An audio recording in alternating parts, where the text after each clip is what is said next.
일단 첫 번째는 아무래도 시중금리가 낮아진 게 가장 큰 원인이라고 저는 생각을 하고요. 그 낮아졌다는 게 단순히 이제 한국은행 금리를 따라서 다른 은행들도 금리가 낮아진 것도 있지만 그거 말고 여기가 낮아졌기 때문에 거꾸로 다른 상품들로 자본이 많이 쏠리는 것 같아요. 좀 공격적인 투자의 성향을 가진 부동산이라던가 뭐 주식이라던가 요즘 코인 많이 하시니까 코인이라던가 이런 쪽으로 자본이 쏠리면서 상대적으로 적금은 좀 힘을 발휘하지 못하고 있는 게 아닌가 이런 생각이 듭니다. 은행이 어쨌든 판매하는 상품이 다양하긴 있지만 그중에 대출도 있고 이제 예적금 있잖아요. 이제 대출은 상대적으로 금리를 높게 가져가고 예적금은 상대적으로 금리를 더 낮게 가져가는데 이 차익을 어쨌든 은행이 가지고 장사를 하는 거란 말이에요. 근데 어쨌든 요즘은 금리가 점점 인하가 되고 있는 추세인데 그럼에도 불구하고 대출 금리는 그렇게 많이 안 떨어졌는데 예적금 금리는 팍팍 떨어지니까 사람들 입장에서는 예적금이 메리트가 없는 건 맞죠.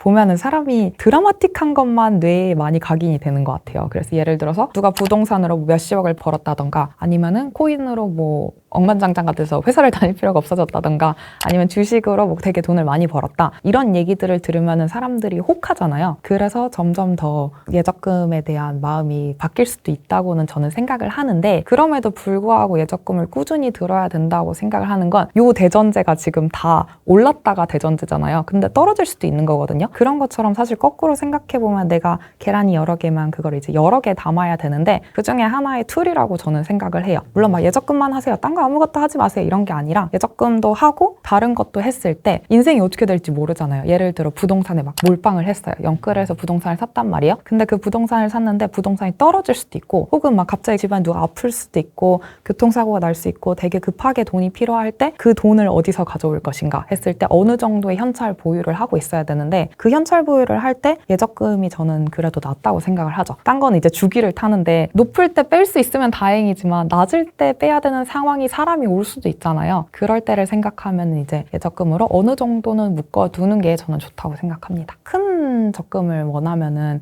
사실 이율이 떨어지는 경향이 있어서 전 작은 걸로 여러 개 번거롭지만 물론 그렇게 드는 게 더 좋은 것 같습니다. 오면서 봤는데 제일 높은 게 이제 OK저축은행의 으적금 그게 요즘 20%거든요. 그런 거를 이제 짜잘하게 챙겨서 하시는 걸 좋아하시면은 그런 적금도 저는 드시는 게 좋다고 생각을 하고 아 이거는 너무 나는 좀 더 큰 한 방을 원해 하면은 좀 더 다른 투자를 찾아보시면 되는 거고 다 개인의 자유라고 생각합니다.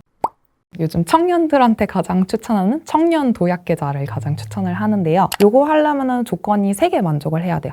첫 번째는 만 19세에서 만 34세 사이의 청년, 두 번째는 연봉 7,500만 원 이하, 세 번째는 가구소득 250% 이하. 그래서 요 3개 조건을 다 만족을 하면은 들 수 있는데 좋은 게 1번 비과세고요. 왜냐하면 저희가 예적금 같은 거 하면 끝날 때 이자에 한해서 15.4% 세금을 떼는데 그 세금을 얘는 안 떼요. 그러니까 같은 금리면 얘가 더 높은 거죠, 사실. 100만 원 이제 이자로 들어왔다고 치면은 15만 4천 원이나 내야 되는데 너무 아깝잖아요. 근데 그런 거 생각하면은 더 높고 그리고 얘가 정부에서 운영을 한단 말이에요. 정부에서 운영하는 상품들은 기본적으로 좋아요.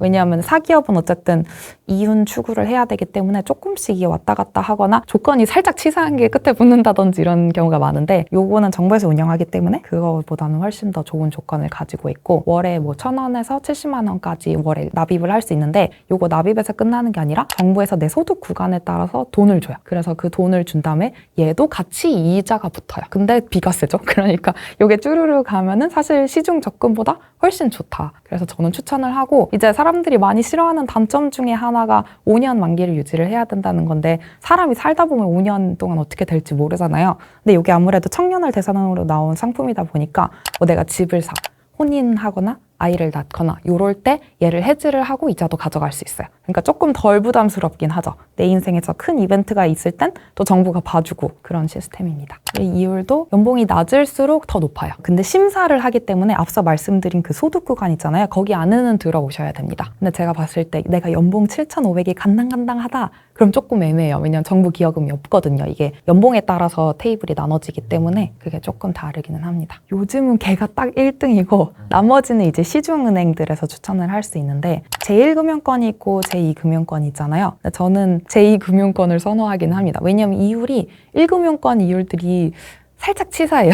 뭐 대출도 이 은행에서 예를 들어 뭐 땡땡은행이라고 치면 땡땡은행에서 대출도 받아야 되고 뭐 거기 있는 카드도 발급받아야 되고 연금도 받아야 되고 이런 식으로 꽤 많이 얘기를 한단 말이에요. 근데 이제 제2금융권은 본인들도 살짝 아는 것 같아요. 조금 1금융권을 사람들이 더 선호한다는 걸 아니까 제2금융권 입장에서는 손님을 많이 유치를 하려면은 얘가 상대적으로 금리가 높아야 사람들이 오겠죠. 그래서 살짝 단순한 조건에 금리를 더 높게 하기 때문에 제2금융권 쪽을 더 저는 선호를 합니다. 근데 이제 그럼 사람들이 걱정을 하죠. 이제 안전한 거 아닌 거 아니야? 얘가 망하는 거 아니야? 이런 생각을 많이 하죠. 근데 그런 생각을 많이 하는데 저는 상대적으로 그래도 괜찮다고 생각을 하는 게 예금자 보호법에 의해서 나의 돈이 원금과 이자를 포함해서 보호가 되기 때문에 괜찮습니다. 요게 예금자 보호법이 사실 2001년에 5천만 원으로 나왔었던 거예요. 그러니까 요게 이제 9월 1일자 이후로 1억으로 변경이 됩니다. 요거 한도 관련해서는 은행이 여러 개 있잖아요. 뭐 A은행 있고 B은행 있고 C은행 있으면 각각 1억으로 바뀐다.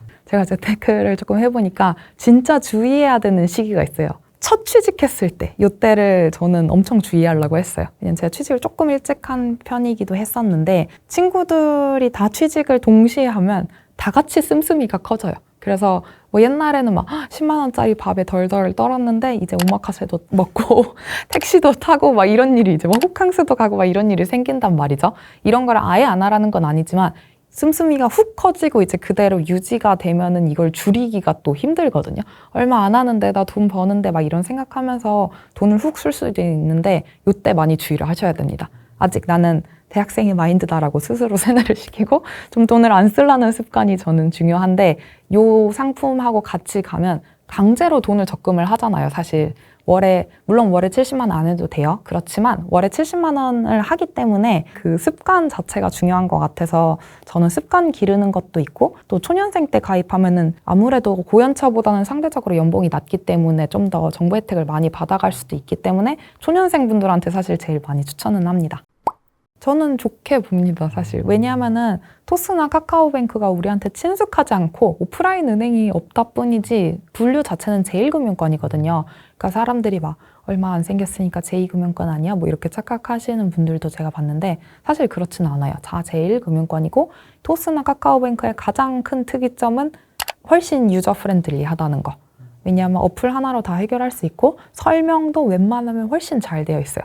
기능이 많아서 그렇지 어플 안에서 내가 원하는 정보를 좀 바로바로 할 수 있고 더 신세대한테 적합한 어플이 아닌가라고 생각을 하긴 해요. 근데 단점이 있다면 알아요. 본인들도 그 쓰기 편하다는 걸 알기 때문에 금리를 막 되게 파격적인 상품은 거의 안 내놓는다고 보시면 됩니다. 그런 거는 사실 기존 은행들이나 아니면 저축은행 쪽에서 훨씬 더 많이 내놓고 있고 토스랑 카카오는 금리가 낮지만 좀 더 친숙한 제품들을 좀 더 신세대, MZ 스타일 같은 적금을 많이 내죠. 근데 이것도 나쁘지는 않은 게 사실 제 친구도 카카오뱅크를 대학교 때부터 되게 열심히 쓰던 친구가 있었는데 토스도 그렇고 카카오도 그렇고 초기 저축하는 습관을 기르는 데는 저는 그래도 나쁘지 않다고 생각해요. 뭐 26주 적금이라든지 아니면 내가 오늘 예를 들어서 뭐 택시 타고 싶은데 참았어. 그러면은 그만큼을 이제 적금을 하게 해준다든지 이런 귀여운 상품들이 많기 때문에 초반에 돈을 모으는 습관 자체를 들이고 싶은 분들한테는 추천합니다.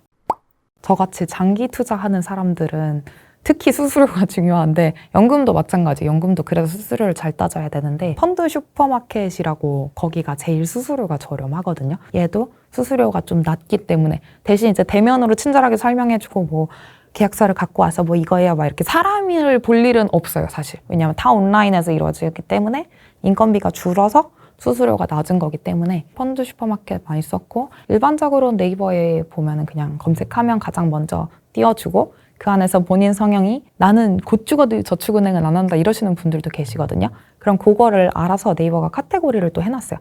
제1금융권, 제2금융권, 뭐 새마을금고 이쪽으로 해가지고 신협적으로 해서 카테고리를 해놨으니까 그 안에서 내가 가장 좋아하는 걸로 드시면 돼요. 적금하면 가장 많이 얘기하는 게 선납이연인데요. 이게 선납은 먼저 낸다는 거고 이연은 나중에 낸다는 거잖아요. 예를 들어 12개월짜리 적금이 있으면 6개월어치 먼저 내요. 맨 처음 시작할 때. 그 다음에 끝날 때 6개월어치 돼요. 그럼 요게 어쨌든 뿔마가 맞아서 제로섬이 되면은 은행에서는 괜찮다고 얘기를 하거든요. 요게 좋은 게 맨 처음에 냈고 맨 마지막에 냈잖아요. 요 사이에 다른 예금을 한 번 더 돌릴 수 있어요. 그러니까 내 돈이 하나도 안 놀고 계속 왔다 갔다 하면서 적금도 갔다가 예금도 갔다가 이렇게 할 수 있어서 선납이연을 가장 많이 추천을 하시는데 이게 모든 적금이 선납이연이 되는 건 사실 아니거든요. 이자 및 만기 지급금과 지연 입금 이렇게 된 그 조항이 있거든요. 거기서 뭐 늦출 수 있다. 이렇게 되어 있으면은 그거는 이제 선납이연이 가능한 적금입니다. 그 다음에 두 번째는 우대 조건을 잘 살펴보는 게 중요한데 제가 몇 달 전에도 적금 리뷰를 해봤더니 내가 절대 못 바꾸는 조건들도 있어요. 예를 들어 나이. 만 34세 혹은 만 65세 이상 이런 거 있잖아요. 근데 그 사이 레인지에 내 나이가 있으면 사실 바꿀 수는 없잖아요. 그러니까 그런 거를 애초에 가입하기 전에 보고 크로스아웃을 하는 게 더 저는 중요하다고 생각을 합니다. 적금 다 끝났는데 그거 보면 이미 늦었잖아요. 사실 돈은 돈대로 묶이고. 비과세 상품들도 저는 추천을 하긴 합니다. 15.4%가 뗄 때 보면 되게 아깝기 때문에 추천을 하고 많은 비과세 상품은 좀 정부 쪽에 많이 치중이 되어 있어요. 주식도 사실 그냥 하는 것보다는 얘가 비과세가 있잖아요. 그러니까 그 비과세 한도를 맞춰서 매년 운영을 하는 게 더 좋기는 한 것 같아요. 사고 팔고 이렇게 해야 그 비과세 혜택까지 풀로 누릴 수 있으니까 사실 1년에 한 번, 한두 번쯤은 그렇게 좀 리밸런싱을 하는 시간이 필요한 것 같기도 해요.